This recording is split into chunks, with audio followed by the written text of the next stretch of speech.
প্রিয় একাদশ শ্রেণীর ছাত্রছাত্রীবৃন্দ, তোমাদের সকলের সুস্বাস্থ্য কামনা করে আমি আমার অনলাইন ক্লাস শুরু করছি। আজকের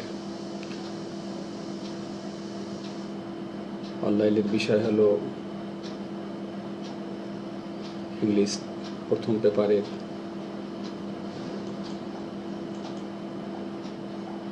written part, theme writing, question number 11 এবং এখানে নাম্বার আছে 5। এখানে থিম থিম হলো সারমর্ম। কিসের সারমর্ম? এটা হতে পারে কবিতার সারমর্ম অথবা হতে পারে কোনো গল্পের সারমর্ম, যেটাকে বাংলায় আমরা সারাংশ বলি। একটা সার ভাব সম্প্রসারণ, আর একটা হলো সার সংক্ষেপ বা সারাংশ। তো আমাদের এই প্রশ্নটা হলো ফার্স্ট পেপারের একেবারে শেষ প্রশ্নটা, 11 নম্বর প্রশ্ন। ফার্স্ট পেপারের প্রশ্ন 11 নম্বর প্রশ্ন। এখানে 8টি নাম্বার থাকে। তো আমরা এখন আলোচনায় যাই। প্রশ্নটা থাকে কিভাবে? তোমরা দেখো, স্ক্রিনে দেখতে পাইতেছ। প্রশ্ন নম্বর 11, write down the theme of the following poem. নিচের এই কবিতাটার থিম তোমরা লেখো। এটা হলে ইউনিট, তোমরা একটু দেখো, বড় করে দেখছি, ইউনিট 12। ইউনিট 12-এর 12 নম্বর ইউনিটের লেসন হলো 1। কবিতাটা ক্লাসে পড়ানো হয়েছে, তোমরা ক্লাসে। তো এই কবিতাটা তোমরা এই সারমর্ম লিখবে।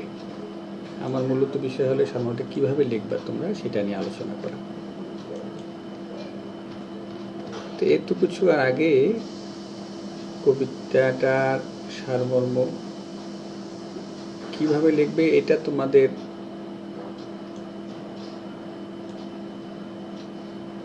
বলার আগে বলে নেই, পরীক্ষার হলে আমরা এটা লিখি, সঠিকভাবে লিখতে গেলে আমাদের কিছু গ্রামাটিক্যাল তো ভুল ত্রুটি আছেই, তারপরে সঠিক মূল বিষয়টা আসে না। এটার একটাই কারণ, সেটা হলো আমরা কবিতাগুলো ক্লাসেও পড়াই, স্যারেরা পড়াই, কিন্তু তোমরা আর ওটা পড়তে চাও। যাই হোক, এই কবিতাটা হলো লেখক নিজেই বলতেছে যে I will arise and go and now and go to Innisfree. এই কবিতাটা যখন আমি পড়াই তখন আমি এর গল্পটাও বলছিলাম, সংক্ষেপে প্রত্যেকটা শব্দের অর্থ সহ বলে দিয়েছিলাম। তোমাদের এই মুহূর্তে খেয়াল নাও লাগতে পারে, তবে মূল বিষয়টা কি সেটা একটু আমি নিচে লিখেছি, দেখো। দি পোয়েট হ্যাজ বিউটিফুলি পোর্ট্রে শব্দটার অর্থ হলো চিত্রায়িত করা, মানে চিত্রায়িত করছে। দ্য রিয়েল পিকচার মানে বাস্তব ছবি অফ সিটি লাইফ, একটা শহর জীবনের চরিত্র।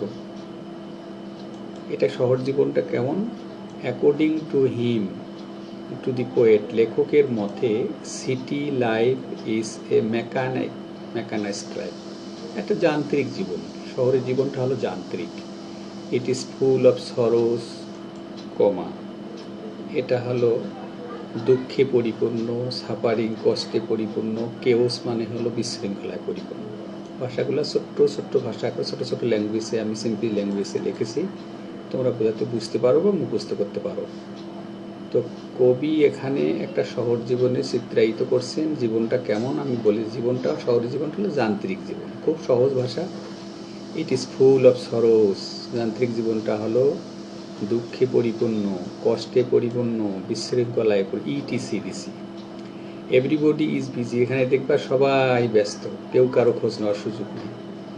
দে ফাইন্ড, দে মানে তারা মানে শহরের লোকেরা, নো মেন্টাল পিস, মানসিক শান্তি পায় না, হ্যাপিনেস হিয়ার, এখানে শান্তি নাই। এই সমস্ত কারণে এখান থেকে শুরু করি এই পর্যন্ত কারণে, এই পর্যন্ত এইটুকের কারণে এখন আমি বলেছি যে লেখক এই সমস্ত কারণে কী করে, সো তাই, এখানে একটা পারলে কমা দিবা, the poet wants to leave city life, সেই জন্য শহর জীবন তিনি লিভ করতে চান। লিভ মানে এখানে বাস করা না, লিভ মানে ত্যাগ করা। হি উইসেস, তিনি চান, to go to a lovely, lovely মানে সুন্দর, আইল্যান্ড ইনস্প্রি, আমি এই ইনস্প্রিটা নিয়ে আসছি এখান থেকে, এই যে ইনস্প্রি, এই কটা এখান থেকে নিয়ে আসি, লিখে দিছি। এটা একটা আইল্যান্ড, এটা একটা দ্বীপ, সেই দ্বীপে যাইতে চাচ্ছেন, কারণ শহরের জীবন তার ভালো লাগে না। এখানকার ইনস্প্রির যেমন জীবনটা কেমন, ইট ইজ ফুল অফ বিউটি, এটা যেমন ফুল অফ সরোস, এটা full of beauty. He will comes, তিনি আসবেন, ইনটু কন্ট্যাক্ট উইথ নেচার, এখানে তিনি প্রাকৃতির সৌন্দর্য, প্রকৃতির সংস্পর্শে আসবেন। এখানে তিনি কি পাবেন, হি উইল হ্যাভ, আমি হ্যাভ লিখছি, এখানে বইতে হ্যাভ ছিল, এই যে আই উইল হ্যাভ, আই মানলে এখানে আমি হ্যাভ দিছি, তা আমি এখানে হ্যাভও দিতে পারো, এখানে তোমরা গেটও দিতে পারো, জিইটি গেট, আমি গেটও দিলাম। He will get there a hype, hype মানে জানো, এই হাইপ এখান থেকে নিয়েছি, এই যে হাইপ, এখানে হাইপ পাবে, হাইপ মানে হলো মৌমাছির চাক, হানি বি, মধু, এটা আমি লিখেছি এগুলা। তাহলে ন্যাচারে যখন যাবে, গ্রামে যখন যাবে, সেই ইনস্প্রিতে কি পাবে, সেই ন্যাচারাল বিউটি পাবে, সে পাবে হাইপ পাবে, যে হাইপ লিখেছি আমি, হাইপ, আমি এটা লাল করে দিলাম, সবুজ করে দিলাম। তারপরে কি পাবে উনি, হানি বি পাবে, মধু, ক্রিকেট, ক্রিকেট মানে সেই ক্রিকেট না, ক্রিকেট সং মানে হলো ঝিঝি পোকার ডাক, সন্ধ্যা হলে ঝিঝি পোকা ডাকবে, সেটা পাবে। তারপরে হলো বি লাউড গ্লাড, এই যে এটা লাউড। তারপরে এনজয় করবে রাত্রেবেলা, আচ্ছা এটা ফুল স্টপ আমি দিই, এটা ছোট্ট করি নিই, আচ্ছা ফুল স্টপ। তারপরে আমি এটা উইল দিই, WILL, আমরা এখানে এটা উইল দেই। হি উইল এনজয় মানে লেখক এখানে এনজয় করবে কি, মিডনাইট গ্লিমার, মধ্যরাত্রের সেই আলোর, ওই আলোর ঝিলিক যেটা আমরা তারার, পার্পেল গ্লু, পার্পেল মানে হলো একটা জানো একটা রং, গ্লু মানে হলো তার সৌন্দর্য, চকচক করা সেই বর্ণের এই আলো দেখতে পাবে। দ্য লিনেট, লেট মানে এক যে উইং, লিনেট উইংয়ের কথা। তারপরে হলো দি পোয়েট, তাই, so the poet longs for, সেই জন্য লং ফর মানে এখানে আশা করো, লং মানে লম্বা না, লং ফর মানে হলো আশা করা, হোপস, উইশ করা। লিভিং ইন দ্য লেপ, লেপ মানে কোল অব নেচার, প্রাকৃতির কোলে তিনি বাস করতে চান, ইন পিস অ্যান্ড প্লেজার, শান্তিতে। যাই হোক প্রিয় ছাত্রছাত্রীবৃন্দ, এই কবিতার এখানে 50টা ওয়ার্ড বলা আছে, আমি একটু বেশি করে লিখেছি এই কারণে যে তোমরা হয়তো অনেক ছেলে মেয়ে আছো, এগুলো মুখস্থ করবে, তো হয়তো মুখস্থ করতে গিয়ে 2-1টা শব্দ বাদ পড়ে যাবে বা কেউ, এই জন্য নট মোর দ্যান 50 ওয়ার্ডস। তবে একটা কথা বারবার বলছি, 50 মানে 50 লিখতে হবে এমন কথা নয়, 50-র উপরেও লেখা যাবে, কোনো সমস্যা নেই, তবে লেখাটা হতে হবে গ্রামাটিক্যালি রাইট এবং সুন্দর। এটা হলো একটা কবিতা। আমি এই প্রসঙ্গে তোমাদের আরও একটা অতি পরিচিত কবিতা, এই যে তোমাদের হয়তো অনেকেরই খেয়াল পড়ে এই কবিতাটার কথা, এই কবিতাটা মাঝখানে নিয়ে নিই, এটা স্বপ্নের কথা, স্বপ্নের হোল্ড, এটা হলো বড় করে নিলাম একটু, hold fast to dream, for if dreams die life is broken winged, স্বপ্ন না থাকলে পাখি, ভাঙ্গা পাখির যেমন ডানা না থাকলে উঠতে পারে না, স্বপ্ন না থাকলেও they cannot fly, hold fast to dream. এই যে কবিতাটা, এই কবিতাটা তোমরা অনেকে, এই কবিতার পড়ার সময় আমরা অনেক কথা বলেছি তোমাদেরকে, তোমাদের অনেক হয়তো খেয়াল আছে।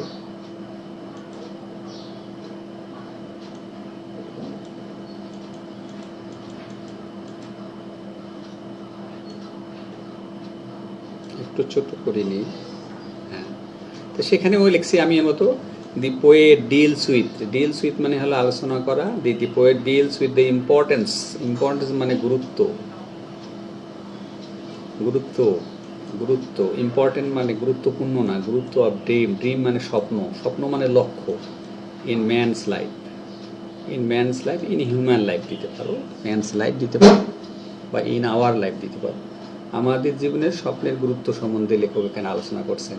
অ্যাকর্ডিং টু দ্য পোয়েট, লেখকের মতে ড্রিম মিনস মানে হলো অর্থ, ড্রিম মানে হলো গোল মানে লক্ষ্য, এলা অফ লাইফ জীবনের লক্ষ্য, ড্রিমটা হলো স্বপ্ন, লক্ষ্য, এই মিন লাইফ এক কথায়। লাইফ উইদাউট ড্রিম, স্বপ্ন ছাড়া মিনিংলেস অ্যান্ড ডাল, নিরানন্দ, কোনো গুরুত্বপূর্ণ নাই স্বপ্ন। মানুষের জীবনে স্বপ্ন না থাকলে, ইন এ ওয়ার্ড এক কথায়, dream is a driving force, এটা চালিকা শক্তি। এই দেখো ভাষাগুলো কিন্তু খুব সুন্দর এবং ছোট ছোট ল্যাঙ্গুয়েজে প্রাঞ্জল ভাষায় লিখতে হবে। Dream helps man to get, স্বপ্ন মানুষকে এগিয়ে যাওয়ার জন্য সহায়তা করে। সোর পর একটা কমা দাও। We should hold fast dream, এটা বইয়ের কথা আমি। উই শুড আমাদের হোল্ড ফাস্ট ড্রিমটাকে খুব শক্ত করে ধরা। Because a dreamless life has no purpose, স্বপ্নহীন জীবনের কোনো উদ্দেশ্য নাই। ইট ব্রিংস আস সোলেস মানে হলো সান্ত্বনা, কমফোর্ট মানে হলো আরাম, হোপ মানে আশা ইন লাইফ। তাহলে ড্রিম মানুষের জীবনে আশা দেয়, সান্ত্বনা দেয়, সুখ দেয়। সো দি পোয়েট কথাটা বেশ করছে। So the poet says, without dream a life will be frozen. এই যে এখানে বলা আছে ফ্রোজেন, এই যে ফ্রোজেন উইথ স্নো, সেই কথাটা লিখছি, frozen with snow. In fact dream plays an important role without dream. এটাও এই কথাটাও তোমরা ইচ্ছা করলে এই কথাটা লিখতে পারো, without dream a life will be frozen,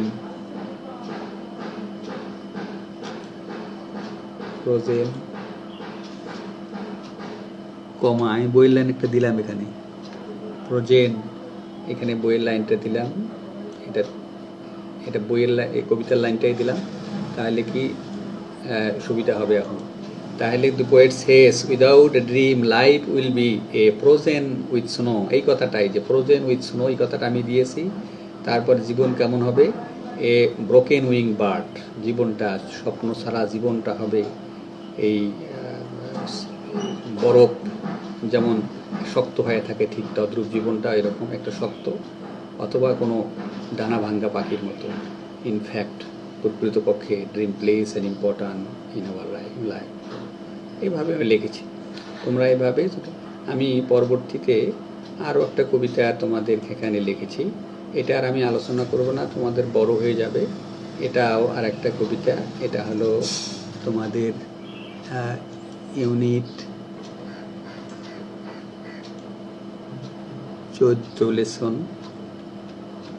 হ্যাঁ, তো এটা আর একটা কবিতা তোমাদের, আমি এটা আর আলোচনা করব না, এখানে থিমটা লিখে রেখেছি, তোমার থিমটা কাজে লাগবে।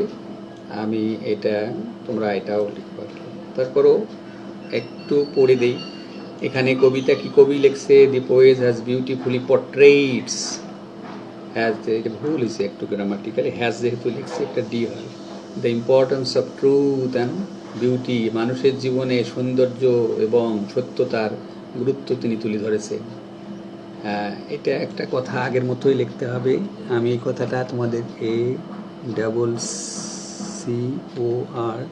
ACCORDIN, according to the poet, POET, according to the poet, একটু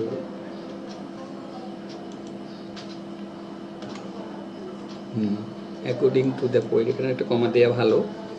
দে আর টু ইম্পর্টেন্ট এলিমেন্টস, লেখকের মতে হলো সত্য এবং সৌন্দর্য জীবনের গুরুত্বপূর্ণ উপাদান। They have come from the same source, একই জায়গার থেকে তাদের উৎপত্তি।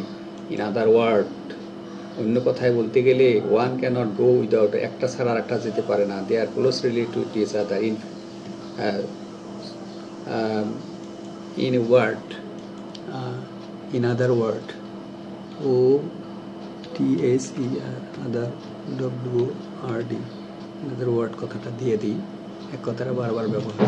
আদার word, truth is meaningless without beauty, they are the two sides of the, একই কয়েনের একটি মুদ্রার এপিঠ ওপিঠ, in a word, so we can say,